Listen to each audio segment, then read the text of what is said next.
गांव की सुबह हमेशा की तरह सुनहरी और शांत थी। हल्की धूप खेतों पर पड़ रही थी और पक्षियों की चहचहाहट हर तरफ गूंज रही थी।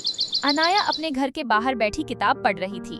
वह सिर्फ पढ़ाई में ही नहीं, बल्कि साहस और निडरपन में भी गांव के बच्चों में सबसे अलग थी। उसकी आंखों में जिज्ञासा और चमक दोनों थे। आज मैं जंगल के उस पुराने पेड़ तक जाऊंगी। लोग कहते हैं कि वहाँ कभी कोई नहीं गया, लेकिन मैं देखूंगी कि वहाँ क्या है। रिधिक, उसका बचपन का मित्र, पास आया। वह बुद्धिमान और हमेशा अनाया की मदद करने वाला था। रिधिक, अनाया, तुम फिर से उस पुराने जंगल में जाने का सोच रही हो। लोगों ने कहा है कि वहाँ खतरनाक रास्ते हैं। रिधिक, डर से कुछ नहीं मिलता। साहस के बिना हम कुछ नया सीख नहीं सकते। तुम मेरे साथ आओगे ना? ठीक है, तुम्हारे साथ, लेकिन सावधानी जरूर रखेंगे। तभी टारा, अनाया की सबसे करीबी दोस्त, दौड़ती हुई आई। वह हमेशा समझदार और हिम्मती थी। टारा, अरे तुम दोनों फिर से क्या नया एडवेंचर शुरू कर रहे हो? मैं भी आऊंगी। विवान, गांव का निडर नवयुवक जो हमेशा सबकी मदद करता था, वहां पहुंच गया। उसने कहा, विवान, मैं भी आ रहा हूँ। साथ में जाएंगे तो मजा भी आएगा और सुरक्षा भी रहेगी। चारों दोस्तों ने अपने बैकपैक्स तैयार किए और गांव की पगडंडी से जंगल की ओर निकल पड़े। जंगल में पहुंचते ही चारों को हल्की सिहरन हुई। पेड़ों की छाया लंबी थी और हवा में ठंडक थी। सुनसान रास्तों पर पक्षियों की आवाजें और दूर कहीं भटकते जानवरों की आहट सुनाई दे रही थी। देखो, वही पेड़। लोग कहते हैं कि वह पेड़ बहुत पुराना है और उसके नीचे कोई रहस्य छुपा है। मैं तो कहता हूँ कि हमें सावधानी से जाना चाहिए। ये जंगल किसी के लिए भी खतरनाक हो सकता है। हिम्मत मत हारो, हम साथ हैं। अगर कोई मुश्किल आई तो हम मिलकर उसका सामना करेंगे। चारों धीरे धीरे पेड़ के पास पहुंचे। वहां एक पुरानी टूटी हुई लकड़ी की सीढ़ी थी। सीढ़ी पर चढ़ते ही उन्हें अंदर कुछ चमकती हुई चीज दिखी। देखो, वहाँ कुछ चमक रहा है। ये क्या हो सकता है? अनया ने कदम बढ़ाया और देखा कि वह चमक एक छोटी सी पुरानी संदूक की थी। यह संदूक किसी ने यहाँ बहुत साल पहले रखा होगा। हम इसे खोलते हैं। चारों ने मिलकर संदूक खोला। अंदर केवल कुछ पुराने नोट और चमकते हुए पत्थर थे, लेकिन उनके बीच में एक छोटा सा पुराना पत्र था। यह पत्र कहता है, सच्चा साहस और नेक दिल वाला ही इस जंगल का असली खजाना पाता है। तो इसका मतलब है कि यह सिर्फ धन नहीं है। असली खजाना हमारी दोस्ती, साहस और नेक दिल में है। चारों दोस्तों की आंखों में चमक थी। उन्हें समझ आया कि जंगल और खतरे उन्हें सिर्फ साहस और एक दूसरे पर भरोसा करना सिखा रहे थे। चारों दोस्त अनाया, रिधिक, तारा और वीवान ने संदूक के रहस्य को देखा और समझा कि असली खजाना उनका साहस, दोस्ती और नेक दिल है। जंगल में आगे बढ़ते हुए उन्हें अचानक एक तीव्र ध्वनि सुनाई दी। सुनो, क्या वह जानवर है या कोई और? शांत रहो, जल्दबाजी मत करो। हमें पहले देखना चाहिए कि असली खतरा क्या है। रास्ते में उन्हें एक गहरी खाई मिली। खाई के पार जाने के लिए केवल एक पुरानी लकड़ी की डंडी थी, जो पतली और कमजोर लग रही थी। ये खाई पार करना बहुत खतरनाक है। एक गलत कदम और गिर सकते हैं। हम साथ हैं। अगर हम एक दूसरे की मदद करेंगे तो पार कर सकते हैं। मैं पहले जाऊंगी। तारा ने धीरे धीरे डंडी पर कदम रखा। अनाया और रिधिक ने पीछे से समर्थन किया। विवान ने तारा के हाथ पकड़कर उसे संतुलन में रखा। देखो, तारा ने डर को मात दी। हमें भी हिम्मत दिखानी होगी। तारा खाई पार कर गई और चिल्लाई, अब तुम लोग भी आओ।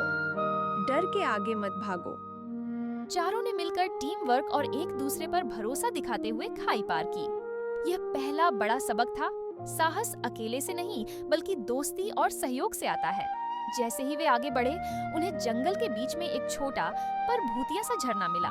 पानी साफ और ठंडा था, लेकिन उसके पास एक रहस्यमय आवाज गूंज रही थी। सुनो, कोई हमसे कुछ कहना चाहता है। ध्यान से सुनो। रिधिक ने ध्यान दिया और बोला, हमें डरने की जरूरत नहीं। शायद यह हमारी परीक्षा है। वहीं झरने के पास अचानक कुछ पहाड़ियों के पत्थर गिरने लगे। चारों को भागना पड़ा। जल्दी, ये खतरा बहुत बड़ा है, हमें सुरक्षित जगह पर जाना होगा। चारों दोस्त जल्दी जल्दी भागे और एक छोटे सुरक्षित गुफा में पहुंचे। गुफा में प्रवेश करते ही उन्हें एक पुरानी प्रतिमा और मंदिर जैसी जगह दिखी। गुफा के बीचों बीच एक पत्थर की मूर्ति थी। मूर्ति के हाथ में एक तख्ती थी जिस पर कुछ शब्द खुदे हुए थे। जो अपने डर से भागता है वह हारता है, जो अपने दोस्तों पर भरोसा करता है वही जीतता है। ये शब्द पढ़कर चारों एक दूसरे को देखने लगे। लगता है यह जंगल हमें परख रहा है, हमारी हिम्मत, हमारा भरोसा। अचानक गुफा का दरवाजा अपने आप बंद हो गया। अब क्या होगा? हम फंस गए। नहीं विवान, डरना मत। जब तक हम साथ हैं कुछ गलत नहीं होगा। रिदिक ने अपनी टॉर्च जलाई। सामने 3 अलग अलग रास्ते दिखाई दिए। 3 रास्ते, लेकिन सही रास्ता कौन सा है? अगर हम अलग हो गए तो क्या होगा? अनाया कुछ देर चुप रही, फिर बोली, नहीं, हम अलग नहीं होंगे। चाहे जो भी रास्ता चुने, साथ चलेंगे। चारों ने बीच वाला रास्ता चुना। रास्ता संकरा होता जा रहा था। अचानक सामने से एक तेज आवाज आई, ये आवाज कोई जानवर? पर वह जानवर नहीं था। सामने एक पुराना टूटा पुल था जिसके नीचे गहरी खाई थी। अगर पुल टूट गया तो? अगर हम डर के कारण रुक गए तो यहीं फंस जाएंगे। अनाया ने गहरी सांस ली। मैं पहले जाऊंगी। नहीं, पहले मैं जाऊंगा। चारों ने तय किया कि वे एक एक करके नहीं बल्कि एक साथ धीरे धीरे आगे बढ़ेंगे। पुल हिल रहा था लेकिन किसी ने हाथ नहीं छोड़ा। कुछ नहीं होगा, देखो हम पार कर रहे हैं। आखिरकार वे पुल पार कर गए। उस पल चारों की आंखों में आंसू थे, डर के नहीं बल्कि जीत के। पुल के बाद एक खुली जगह आई। वहां एक लकड़ी का संदूक रखा था। यही है खजाना। रिदिक ने संदूक खोला। अंदर सोना या पैसे नहीं बल्कि एक पुरानी किताब और एक दर्पण था। यह क्या है? खजाना कहाँ है? हमने डर को हराया। किताब में लिखा था, जो खुद को पहचान ले वही सबसे अमीर है। दोस्ती, ईमानदारी और साहस, यही असली खजाना है।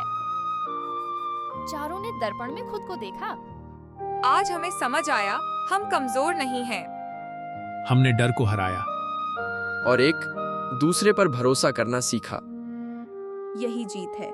जैसे ही उन्होंने किताब बंद की, गुफा की दीवारें चमकने लगीं और रास्ता खुल गया। चारों दोस्त जंगल से बाहर आए। सूरज ढल रहा था। आज की यह यात्रा हम कभी नहीं भूलेंगे। खजाना हमें नहीं मिला, लेकिन हमने खुद को पा लिया। और यही सबसे बड़ी जीत है। जब दोस्त साथ हों तो कोई भी डर बड़ा नहीं होता। चारों मुस्कुराते हुए गांव की ओर लौट गए, दिल में एक नई ताकत लेकर। सच्चा खजाना धन नहीं बल्कि साहस, दोस्ती और खुद पर भरोसा है।